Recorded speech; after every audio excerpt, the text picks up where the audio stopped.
We often think of big buildings or monuments when we talk about what defines a city. Yeah.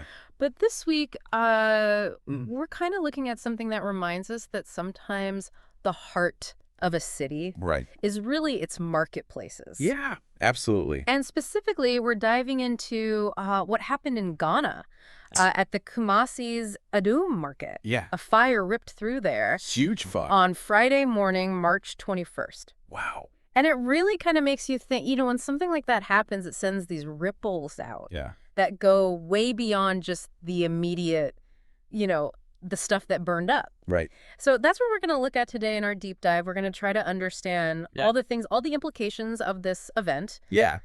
based on what we've got in front of us here in the news.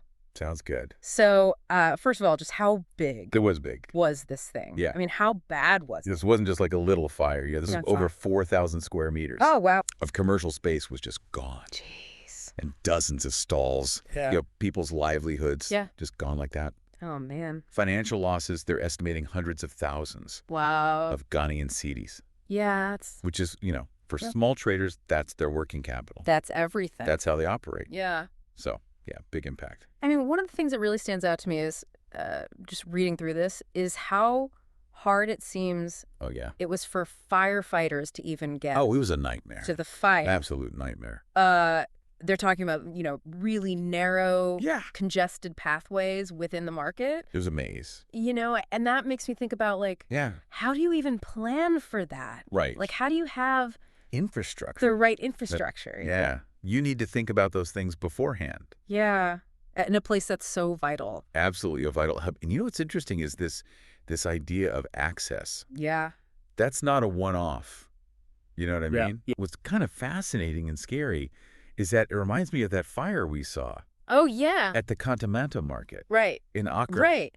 In January. Yeah, just a couple of months ago. And it was another one of these huge open-air markets, really important for the secondhand clothing trade. Yeah. And same thing happened. Right. Huge fire, really hard to get access. So it's like we're not even looking at, isolated incidents. Exactly. It's a pattern. Yeah, and this kind of gets to what the fire service spokesperson said. Oh, yeah? What did they say? He was pretty blunt about it. He said there's a total absence of fire safety standards Wow. in both of these places. Yeah, Adum and Cantamento. Yeah. That's a big statement. Yeah, and it really makes you think about, these are such important commercial spaces. They are the lifeblood. But they're so vulnerable. Right, and that's the question, isn't it? Like, why Yeah. why are those basic safety measures not there? Why is that? You would think that would be a priority. Ugh. I mean, it makes you wonder about how these spaces are managed. Yeah.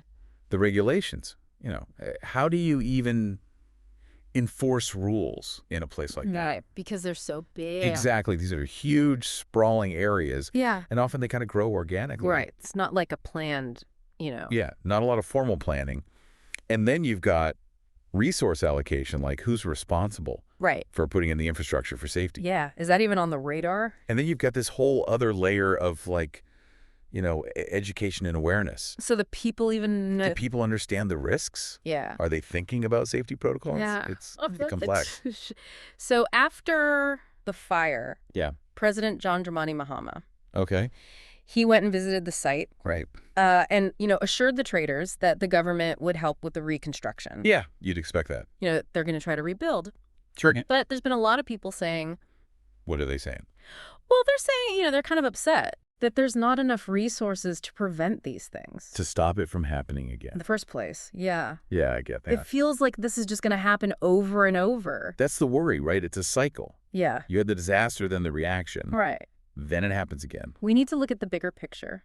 I think so. So for you listening, Yeah. it's not just about, a fire in a market. No. This is about a whole lot of things. Yeah, it's about the destruction. Yeah. And the fact that it's so hard to fight these fires Right. because of how these places are laid out. Yeah, and that it keeps happening. That's right. The pattern. Up and over. We're seeing it again and again. In different places. And they're saying it's because of a lack of basic safety. Yeah. And the government comes in Right. They offer help. after the fact. Yeah, but what about before? It's a big question. It is. So it makes me think, these fires keep happening They do. in these big, important commercial hubs. Yeah, the economic centers. What do we need to do differently? Yeah, that's the question. How do we plan these places, Right. to make them safer More resilient. so they can keep going? Exactly, because Yeah. they're vital. Yeah. How do we stop just reacting? And start preventing. That's what we need to figure out. I agree. Well, on that note, that's our deep dive for this week. Great talking to you, Lee. Thanks for listening, To you. and we'll see you next time. See you then.